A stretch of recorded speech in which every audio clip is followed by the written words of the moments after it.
Iya, mungkin takut dengan ketumnya atau ya apa dan sebagainya. Ya itu ya. Sebenarnya akhirnya itu menjadi kebingungan warga sih. Ya model kampanyenya akan seperti Sama. ini gitu kan. Nggak akan cerdas. Nggak ada. Untungnya sih ngomong duduk aku.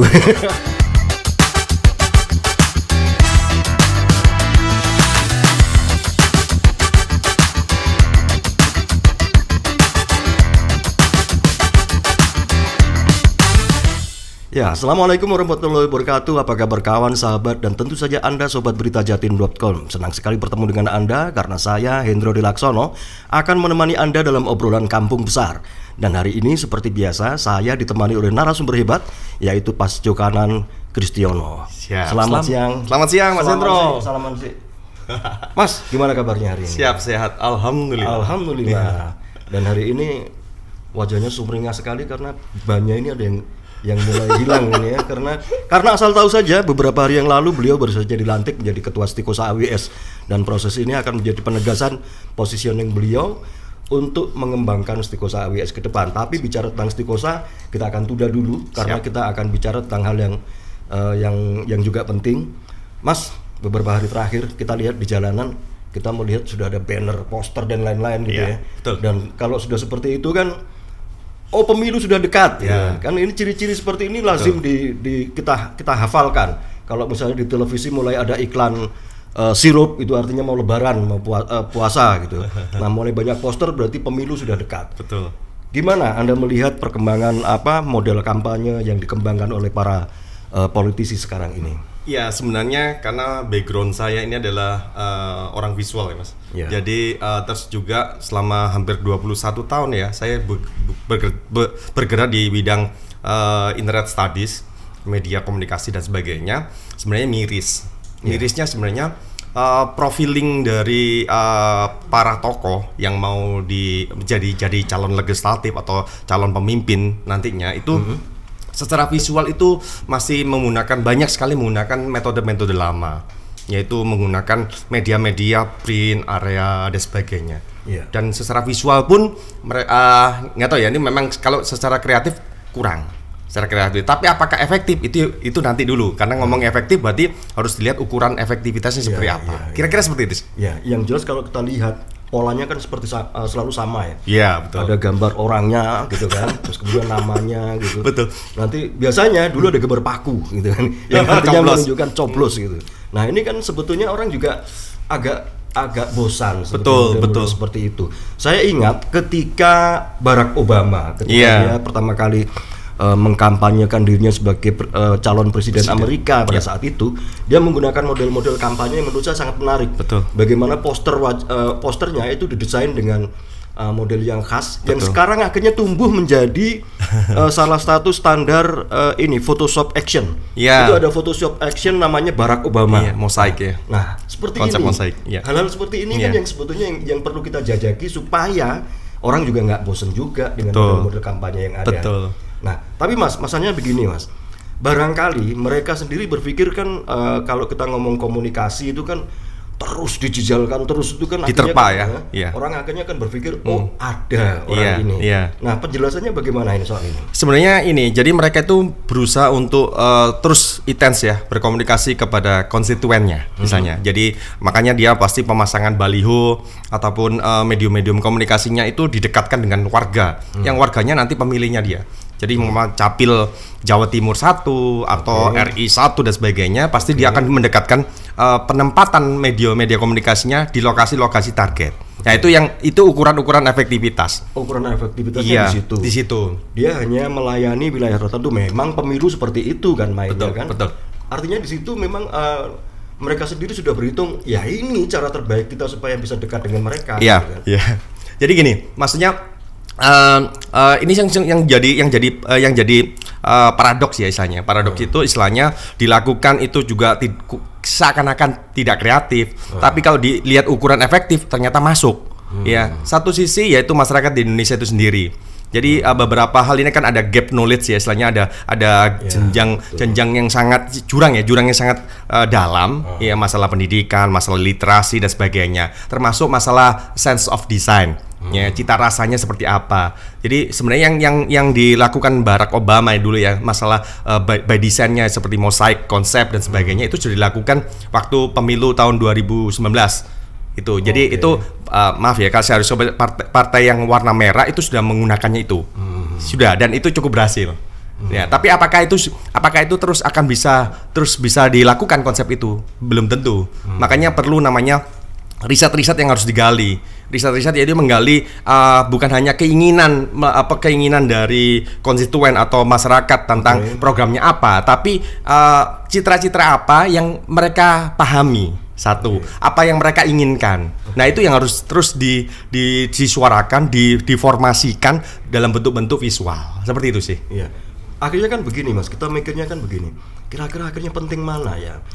Menonjolkan siapa saya atau apa yang ada di pikiran saya atau konsep saya. Iya. Itu kalau dalam proses campaign kira-kira mana yang lebih penting? Sebenarnya tetap wacana ya, bukan wacana, maksudnya ide atau programnya. Itu yang paling penting. Tapi yang jadi masalah itu adalah beberapa itu mungkin nggak tahu ini tokoh yang sekarang ini, tokoh-tokoh politik ini sekarang ini kayaknya nggak pede ya. Saya itu ngelihat itu mereka mencantumkan gambarnya pada nih balihonya dia mamanya, tapi lebih besar gambarnya tokoh yang politik yang sebelumnya. Iya, mungkin takut dengan ketumnya atau ya apa dan sebagainya. Nah itu ya sebenarnya akhirnya itu menjadi kebingungan warga sebenarnya. Masyarakat akan bingung. Kira-kira saya ini milih siapa ya? Ya, milih tokoh yang memang tokoh nasional atau memang tokoh yang mau saya pilih legislatifnya. Ini yang jadinya kerancuan-kerancuan yang muncul yang ya akhirnya ada miss ya istilahnya. Jadi ya itu akhirnya beberapa calon legislatif atau tokoh-tokoh politik ini yang akhirnya cara komunikasinya tidak efektif munculnya. Seperti itu. Saya akhirnya mengembalikan pada pemikiran ini, Mas, bahwa apapun proses komunikasi yang dilakukan, salah satu targetnya itu kan soal pendidikan politik sebetulnya. Betul. Nah, kalau misalnya masyarakat diajak berwacana, berpolitik dengan konteks seperti itu, kira-kira proses pendidikan politik ini jalan nggak sih akhirnya gitu kan? Iya. Akhirnya terjadi seperti itu. Dan ini kan terjadi terus menerus. Generasi pertama meneruskan ke generasi kedua dan seterusnya. Kalau itu terus terjadi, ya model kampanyenya akan seperti ini gitu kan? Nggak akan cerdas. Nggak ada. Untungnya saya ngomong duduk aku. Nggak apa-apa. Saya kan orang akademisi, wajib mengkritisi. Masuk. Iya. Tapi terus kemudian begini, Mas. Tadi kan kita sempat terhenti ketika ngomong soal efektivitas gitu ya, soal efektivitas. Kalau menurut Pak Jo gitu ya, efektivitasnya ini akhirnya kita ngukurnya dari mana, dan proses yang ada sekarang ini sebetulnya efektif atau enggak? Kan kalau ngomong efektivitas proses campaign sederhana saja. Kalau nanti dia yang nyoblos banyak, nah itu berarti kan efektif, dianggap begitu. Belum tentu. Jadi gini, mungkin saya harus benahi. Efektivitas tidak hanya pesannya, akhirnya dia dipilih orang banyak, enggak. Tapi pesannya itu nyampe dengan benar atau tidak. Jadi ukurannya harus dilakukan mungkin dari tim sesnya ya. Tim sesnya itu bukan hanya merancang idiom atau merancang diksi-diksinya atau programnya, tapi harus ada riset-riset yang melakukan tingkat pengetahuan masyarakat sebelum dan sesudah kampanye dilakukan. Nah itu harus dilakukan. Dan kenapa? Untuk evaluasi. Karena rancangan tadi tidak bisa ada berhenti waktu awal dan akhir, tapi di tengah-tengah bisa langsung di-generate lagi, ya di-regenerate lagi. Jadi ternyata pesan-pesan ini kurang nyampe di wilayah-wilayah tertentu. Ya, jadi ternyata program-programnya ini narasinya terlalu jelimet, nyun sewu ya, maksudnya atau terlalu membingungkan, ya istilahnya kalau itu membagongkan, nah itu repot dan gitu, seperti itu. Wah terlalu melip ya, terus capaiannya seperti apa? Nah ini mungkin harus lebih dibumikan lagi. Narasi-narasinya dibumikan, lalu biar mendarat lebih enak pesannya ke masyarakat. Kira-kira berarti sebetulnya tetap butuh ini ya, kita butuh riset, kemudian mapping. Betul. Kawasan A, B, C barangkali akan membutuhkan model komunikasi yang berbeda. Mungkin seperti itu. Mas, tapi sekarang kita ngomong tentang perkembangan dunia digital nih. Kira-kira kalau kita mencoba memasukkan proses campaign ini di ranah digital, misalnya menggunakan sosial media, menggunakan pemberitaan di portal-portal berita. Siap. Nah, seperti itu kira-kira gimana? Ya, itu salah satu cara kreatif. yang saya sampaikan itu. Jadi salah satu cara kreatif itu bukan hanya narasinya, visualnya, tapi medianya juga. Oke. Itu kreatif. Jadi masalah Joni, salah satu gini, mama targetnya itu ternyata pemilih muda. Pemilih awal ya, jadi anak-anak SMA yang kelas sudah usia 17 dan sebagainya. Mereka yang sudah tidak baca koran cetak, tabloid dan sebagainya. Nah, itu mereka banyak menginformasinya ke media sosial. Mencari informasi ya, bukan mencari berita. Oke, Nah, mencari informasi. akhirnya jadi para tokoh-tokoh politik ini ya, itu harusnya menarasikan program-programnya itu bukan berita, tapi narasi-narasi mungkin yang lebih kekinian. Caranya juga penyampaian lebih oke, atau malah menggandeng namanya call ya key opinion leader atau selebgram, influencer dan sebagainya. Itu menarik. Tapi dengan pokoknya yang tidak kasar ya. Jadi istilahnya gini, kasar itu kan sebenarnya ini kan pesan politik itu kan hampir sama dengan orang marketing ya, jual ya. Yang satunya jual program, jual tokonya, satunya produk atau jasa seperti itu. Tapi konsepnya sama. Jadi artinya maaf ini harus saya tarik, basicnya saya juga orang-orang markom ya. Jadi sebenarnya basicnya mereka itu harus tahu produknya apa sih. Jadi apa yang mau disampaikan, programnya apa, seperti itu. Terus nanti kira-kira ya apa yang mau ditawarkan kepada masyarakat ini, itu terus mereka mendapatkan apa dan sebagainya harus disampaikan. Ya. Terus penempatannya, placementnya. Jadi media-medianya mau dipakai di mana, cara menyampaikannya seperti apa. Ya, baru terakhir promotion, baru publisitasnya seperti apa. Jadi promotion itu sebenarnya efek yang tahapan yang terakhir sih kalau di markom itu. Tahapan terakhir di P yang keempat. Seperti itu. Jadi jadi jangan sampai langsung orang-orang politik ini ngomongnya promosi, publisitas terus enggak. Tapi sebenarnya kamu produk apa atau program apa yang mau kamu tawarkan, terus bagaimana menawarkannya dan sebagainya. Kira-kira seperti itu. Artinya kita sebetulnya kalau ngomong dalam konteks jualan, kita menghindari hasil lah ya. Yes. Kalau kita modelnya kayak hasil gitu juga. Iya. Satu secara citra sebetulnya juga tidak terlalu bagus. Apalagi masyarakat sekarang saya pikir sudah lebih cerdas. Usia belasan tahun gitu sudah paham definisi ini itu yang mungkin zaman saya masih remaja saya belum tahu banyak, tapi sekarang mereka sudah tahu banyak. Iya. Jadi gini Mas, secara natural manusia itu menolak namanya penjualan atau iklan. Secara natural itu riset di mana saja dan kapan saja. Jadi kalau udah iklannya atau publikasinya itu adalah promo atau iklan, mereka sebenarnya menolak. Iya. Tapi kalau sudah ngelihatnya itu apa yang mereka benefit, apa yang mereka dapatkan, programnya menarik apa sih enggak, nah itu mereka akan cari informasinya. Itu karena itu yang disebut dengan marketing kan? Yes. Gitu. Jadi sebenarnya kampanye politik itu adalah marketing. Marketing dengan sales berbeda. Iya, berbeda. Kalau marketing itu bagaimana kita nggak butuh, terus kemudian jadi butuh gara-gara pendekatan tertentu. Yes. Yo, ono ije eling sidik-sidik lah materi kuliah itu. Ya, Mas, gimana kabar Stikosa AWS? Oh, luar biasa. Baik, jadi kita akhirnya maaf ya, akhirnya kita harus sudah bangun dari tidur lama ya. Stikosa tahun ini usianya sudah 59. Astaga. Jadi sudah 60 artinya kakek-kakek udah. Jadi saya merasa muda. Jadi gini, bagi saya itu sebenarnya sudah waktunya Stikosa itu berlari. Kalau bisa terbang tinggi. Jadi kalaupun tidak bisa berlari, ya berjalan lah, minimal bergerak lah, seperti itu. Ada beberapa program-program yang untuk bisa bergerak, bergegas untuk terus memajukan Stikosa sebenarnya sudah saya coba rancang. Kira-kira seperti pembukaan prodi baru itu sebenarnya sudah saya inisiasi 2-3 tahun kemarin.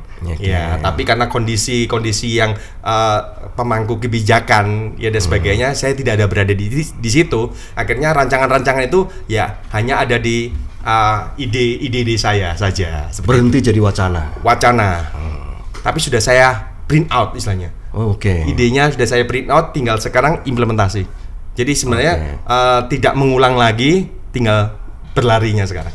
Seperti Mas, itu. Dengan Anda akhirnya dilantik menjadi ketua Stikosa AWS. Terima kasih. Itu kan artinya kan Anda kan sekarang sudah punya bekal gitu ya. Siap. Artinya yang tadi yang sudah di print jadi wacana ini kan sudah waktunya diwujudkan. Yes. Nah, bagaimana dukungan dari orang-orang di sekitar, baik kawan-kawan dosen, mahasiswa, alumni, itu kira-kira bagaimana? Ya, alhamdulillah teman-teman ini sebenarnya satu visi sih, ingin Stikosa maju. ya. Tapi beberapa itu tidak paham caranya. Oke. Ya, jadi ada beberapa caranya ternyata ada yang modelnya istiqosah maju harus ngejarnya si A, si B, padahal nggak harus seperti itu. Iya kan seperti itu. Saya nggak usah ngomong ya ngejar siapa ya. Jadi contoh ya. Jadi kalau istiqosah maju itu ngelihatnya kan sebenarnya eksternal ngelihat istiqosah seperti apa. Oke. Jadi apa yang di benak orang-orang ngelihat citranya istiqosah seperti apa. Oke. Ya. Contoh kasus seperti ini. Istiqosah dianggap hanya satu prodi. Ya kan memang satu prodi aja, badan kita brandingnya ada 2 peminat dan sebagainya, tapi tetap itu adalah satu prodi. Ya, artinya kita nggak bisa jualan lain. Ya karena sekolah tinggi kan. Sekolah tinggi kan iya. begitu. Iya. Enggak Mas. Jadi sekolah tinggi sebenarnya ada. Oh, ada sekolah, gitu. Iya, sekolah tinggi itu ada yang sampai buka prodi S2, S3 juga ada. Prodinya 5 juga ada. Oke. Jadi sebenarnya sekolah tinggi itu bentuk perguruan Berarti tingginya. peluangnya sebetulnya terbuka lebar gitu ya. Sangat. Oke, Sangat. oke. Jadi bedakan sebenarnya sekolah tinggi, universitas, institut dan sebagainya itu adalah bentuk perguruan tinggi. Ya, jadi nanti kalau mama di sekolah tinggi pun boleh ada namanya fakultas-fakultas, bisa. Ya. Cuma nanti memang formatnya akan berbeda, di diktinya akan berbeda. Bahwa kalau universitas berarti nanti ya modelnya minimal prodinya ada berapa, fakultasnya ada berapa. Sebenarnya yang paling sebenarnya istiqosah ini punya keuntungan luar biasa, punya kelebihan yang harusnya bisa kita pakai. Jadi contohnya banyak peluang-peluang untuk tidak sangat terbuka untuk istiqosah minimal prodi mama ya. Oke. Prodi 1 aja kita bisa survive, boleh, maksudnya bisa buka. Kalau di universitas nggak boleh, minimal 5. Oke. Contoh ini. Nah, Diuntungkan sebetulnya. diuntungkan, makanya kita harusnya ya buka prodi sebanyak-banyaknya sebanyak universitas yang lain, kenapa enggak? Tapi dengan format, maksudnya bentuk perguruan tingginya sama sekolah tinggi. Iya. Jadi yang dibebankan ya sebenarnya yang aturan-aturan yang dibebankan oleh dikti contoh ke sekolah tinggi juga tidak serigid universitas atau institut. Seperti itu sih. Mas, ada 2 pemikiran sebetulnya Siap. belakangan ini yang cukup mengganggu. Yang pertama adalah kapan hari itu kan ada sebuah catatan yang menyebutkan soal alumnus komunikasi, nasibnya alumnus komunikasi gitu ya. Jurnalistik terutama. Jurnalistik gitu ya. Jadi sampai ada judul itu kan nyesel kuliah di ini gitu kan. Matinya prodi jurnalistik. Nah, tapi di sisi lain harus diakui bahwa komunikasi itu sebetulnya kan sebuah ruang eksplorasi yang bisa kemana-mana. Dalam kondisi sekarang teknologi digital, teknologi komunikasi itu sebetulnya sedang kuat-kuatnya gitu ya. Banget. Nah ini artinya kan jadi peluang. Komunikasi massa, komunikasi itu sedang kuat-kuatnya, public relation dan lain-lain. Nah, menghadapi situasi seperti ini, kira-kira apa yang akan dilakukan oleh istiqosah AWS? Jadi gini, sebenarnya komunikasi itu kan keilmuan yang sangat cair, bisa ngembet kemanapun. Dia kategori ilmu modern ya, ilmu modern ya. Sangat modern, jadi bisa ngembet kesehatan, ya kan, atau bahkan teknik. Ya, seperti itu. Nah, ini yang jadi peluang. Contoh ya. Jadi istiqosah ini saya lagi menginisiasi program studi baru yang namanya satunya Digital Markom, Digital Marketing Komunikasi. Sebenarnya ini pengembangan dari digital PR-nya istiqosah. Yang satunya adalah pengembangan dari jurnalistik, namanya Media Data Science. Nah, ini adalah ada irisan. Ada irisan antara jurnalistik dan media studies. Gabung dengan teknologi yang terkini, informasi science, terus ada statistik, sistem informasi dan sebagainya. Nah ini irisannya di sini. Dan ini sebenarnya kebutuhan karena saat ini semua platform media membutuhkan lulusan-lulusan yang memang kompeten di bidang data science. Tapi yang sekarang ini kan banyak data science yang memang letter luck itu adalah orang sistem informasi yang sebenarnya nggak paham tentang jurnalistik, komunikasi. Nah, kenapa yang mengolah data informasi adalah sebenarnya ini produk-produk dari jurnalistik. Kenapa bukan orang komunikasi? Nah, itu. Harusnya dia paham soal itu supaya ketika dia masuk ke industri itu dia paham betul apa yang harus dia lakukan gitu kan. Saya pikir persoalan utama dari orang-orang kawan-kawan yang baru lulus kuliah terus kemudian dia mulai bekerja, dia hanya tahu dia mengerjakan apa gitu. Tapi dia tidak cukup tahu dia mengerjakan apa karena alasan apa gitu kan. Itu kan problem tersendiri. Mas, terus kemudian soal ini 2023 ini kan katanya paceklik betul gitu ya. Ada kondisi ekonomi yang buruk gitu. Kapan hari ada salah satu menteri mengatakan bahwa ini sudah ada mendung hitam pasca pandemi soalnya Iya kan, ya. seperti itu. Tapi beberapa juga menunjukkan optimisme bahwa ini sudah mulai bangkit satu persatu. Ya. Nah, menghadapi situasi ini kira-kira bagaimana Stikosa WS? Ada strategi khusus kah? Iya, malah ini malah potensi. Potensi. Jadi sebenarnya komunikasi kan memang lagi dicari. Ya maksudnya memang core kompetensi ini yang memang dibutuhkan. Apalagi sekarang kan kita kan masuk di industri 4.0, industri informasi. Iya, yang iya. sebenarnya ini saya sudah menginisiasi masalah riset-riset tentang society 5.0. Artinya yang produk-produk komunikasi tadi, produk-produk yang berbasis internet ataupun yang berbasis teknologi itu akan bergeser, Mas. Oke. Ya, kan itu ngomong dikit ya. Jadi 10 tahunan, 20 tahun akan bergeser. Oke. Ya. Jadi kalau ngomong society 5.0, ya kemarin kita ngomong information 4.0 ya. Iya. Ya, sebenarnya itu sudah bergeser. Karena sekarang kembali ke manusianya. Jadi penguatannya adalah ke diri kita, masyarakatnya. Makanya sekarang kan banyak digagas nih literasi digital. Oke. Terus kompetensi-kompetensi ya tambahan yang diberikan. Salah satunya Stikosa punya yang akan buka selain 2 prodi S1 tadi, kita akan buka namanya prodi profesi. Oh. Jadi prodi profesi ini penguatan kayak tadi ya. Jadi sebenarnya peluang-peluang yang bisa dilakukan oleh Stikosa. Artinya Stikosa mencoba menjawab persoalan-persoalan yang ada di Betul. luar Iya. seiring perkembangan waktu Iya. gitu kan. Contohnya gini, Mas Rento. Jadi sebenarnya saya kan banyak grounded ya. Saya orang lapangan, orang riset. Jadi memang jarang sekali di kampus itu duduk manis dan sebagainya. Salah satunya adalah saya kan juga aktif juga di Perhumas, ISKI, terus teman-teman di PWI, terus di uji kompetensi wartawan sebagainya. Banyak sekali permasalahan. Contoh yang permasalahan di uji kompetensi wartawan. Oke. Ya, ini maaf ya, saya harus mengkritisi. Jadi sekarang itu yang di Dewan Pers itu ada 1751 media yang tercatat di Dewan Pers. Itu baru kemarin saya lihat cek ya. Dan saya tanyakan lagi, itu kan data kuantitatif. Saya tanyakan data kualitatifnya, saya nanya ke teman-teman Dewan Pers dan itu masih sekitar 50-60% itu yang belum tercatat media online. Oke. Nah, ini terjadi banyak media-media online itu yang maaf ya kalau yang dibangun oleh lembaga LSM. Oh. Ya, ini maaf ini harus saya kritisi. Iya. Ya. Ya, faktanya memang ada. Nah, itu. Nah, terus mereka tidak memiliki kompetensi dasar tentang jurnalis, tentang menulis, kode etik jurnalistik dan sebagainya. Ya, itu kan sebenarnya ada di undang-undang tentang keterbukaan informasi tahun 99 itu ya. Nah, itu kan sebenarnya ada semua itu diatur ya di kode etik jurnalistik. Tapi mereka nggak paham dan ikut uji kompetensi. Bayangkan itu, Mas. Bayangkan. Nah, ini yang ngomong adalah pengujinya loh. Yang ngomong adalah penguji, saya nggak usah ngomong namanya ya. Pengujinya. Jadi mereka itu sedih.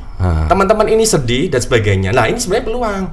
Harusnya teman-teman yang tidak punya core jurnalistik ini harus diberikan kompetensi-kompetensi itu. Makanya Stikosa bisa. Dan yang memang punya core itu adalah jurnalistik adalah Stikosa. Oke. Seperti itu. Makanya munculnya profesi jurnalistik. Termasuk juga profesi humas. Ini juga teman-teman perhumas atau lembaga-lembaga yang termasuk Kominfo. Kominfo kan sudah banyak punya program-program namanya Pranata Humas untuk kelembagaan. Semua kelembagaan di pemerintah daerah maupun kota itu yang di Departemen Humas harus memiliki kompetensi humas. Dan celakanya 90% dari lembaga Departemen Humas dan sebagainya tidak memiliki itu. Mereka kesulitan membuat rilis, bagaimana menggagas atau membuat sebuah namanya news gathering atau media gathering dan sebagainya, nggak bisa. Nah, ini makanya itu kebutuhan itu yang saya tangkap. Itu peluang sebetulnya. Itu peluang. Ya, itu kenapa 2023 harusnya bukan tiarap, harusnya kita loncat. Ini kesempatan. Iya. Mas, Iya. ini sudah dikasih kode. siap. Pertanyaan terakhir ini sebetulnya, tapi menurut saya ini sangat penting sekali. Jadi ketika kita memasuki era artificial intelligence seperti sekarang, ini kan pertarungannya jadi semakin seru nih. Iya. Seru tapi menyedihkan sebetulnya kan. Bagaimana praktisi komunikasi, pesan, salah satu tugas mereka itu kan membuat pesan. Dan harus head to head dengan AI. Iya. Nah, seperti ini. Kira-kira bagaimana ini akhirnya ini? Sebenarnya AI itu kan nggak bisa jalan kalau nggak dijalankan ya. Oke. Yang menjalankan adalah manusia itu sendiri. Oke. Ya, memang ada beberapa yang AI yang diciptakan robotik yang memang secara otomatis. Ya, Tapi itu yang kalau tidak ada yang generate itu adalah manusia itu sendiri. Ini kan muncul ya, Mas. Di Google ya, kita keyword Google samping kita kalau sudah di salah satu contoh ya browser Chrome itu akhirnya muncul ya chat GPT-nya muncul. Ini kan AI, salah satu AI text ya, teks itu muncul ya. Tapi itu kan dia akan bergerak atau memunculkan informasi kalau kita terstimulus dengan prompt-nya kita. Ya sebenarnya gitu. Jadi artinya gini, ya itu makanya ide Society 5.0 itu sebenarnya muncul tahun 2017 di Jepang. Pemerintah Jepang sudah menggagas itu. Itu kan berarti sudah 6 tahun yang lalu ya. Dan mereka sudah penguatan di masyarakatnya, Mas. Jadi jangan takut dengan AI sebenarnya. AI itu diciptakan oleh manusia untuk supporting kita. Sama dengan teknologi. Dulu kan kita takut sama teknologi. Dulu ingat Mas, mungkin yang waktu tahun 2000 kita kan kebingungan ya. Nanti semua komputer mati, perbankan akan hancur karena tersimpan data-datanya di komputer itu. Akhirnya ada beberapa kan di jam segini di shutdown dulu, nanti jam berapa segitu. Tapi apa yang terjadi? Enggak kan? Teknologi tetap yang controlling adalah humanity sendiri. Seperti itu. Meskipun sebetulnya saya kadang-kadang juga berpikir begini, ini kan menjelang pemilu nih, dan saya sudah dengar ada beberapa perusahaan itu membuat layanan campaign berbasis AI gitu ya. Saya kadang-kadang bertanya, ini pemilu berarti kita ngomong tentang manusia, ngomong sosial gitu ya, terus kemudian pesan-pesannya dibuat oleh mesin. Ini kira-kira apa yang terjadi? Tapi itu udahlah, itu akan kita bahas di sesi suatu saat nanti. Yang pasti perbincangan yang menarik sekali dengan Pak Jo, dan semoga apa yang kita lakukan hari ini bisa memberikan inspirasi untuk Anda semuanya. Pak Jo, terima kasih sekali waktunya. Mohon maaf waktunya sangat mepet, tapi sebelum kita mengakhiri pertemuan hari ini, Pak Jo tadi sudah ngasih informasi ke saya. Dia mau ngasih buku ini ke saya. Iya. Sorry, makasih. Sudah saya ke Mas Kaduk. Saya dengar soalnya Mas Hendro ulang tahun. Ternyata enggak ya? Enggak. Saya ulang tahunnya setiap hari ya. Saya kepengen semua orang merayakan kebahagiaan yang saya rasakan. Ini sebenarnya dua buku yang saya tulis sejak tahun 2019. Diterbitkan 19, terus juga yang 19 itu komunikasi grafis. Ya, jadi buku ini ada berbasis riset-riset dan kegiatan-kegiatan saya, termasuk pengabdian masyarakat dan sebagainya. Jadi komunikasi grafis ini sesuai dengan kompetensi saya, kan orang visual ya, Mas. Ya itu kalau memang itu hanya berhenti di materi-materi ajar atau riset-riset publikasi yang ada di jurnal dan sebagainya, yang baca kan orang-orang akademis ya. Ya, tapi sebenarnya itu harusnya malah itu jadi kesedihan buat saya kalau apa yang saya tulis itu tidak dibaca oleh masyarakat umum.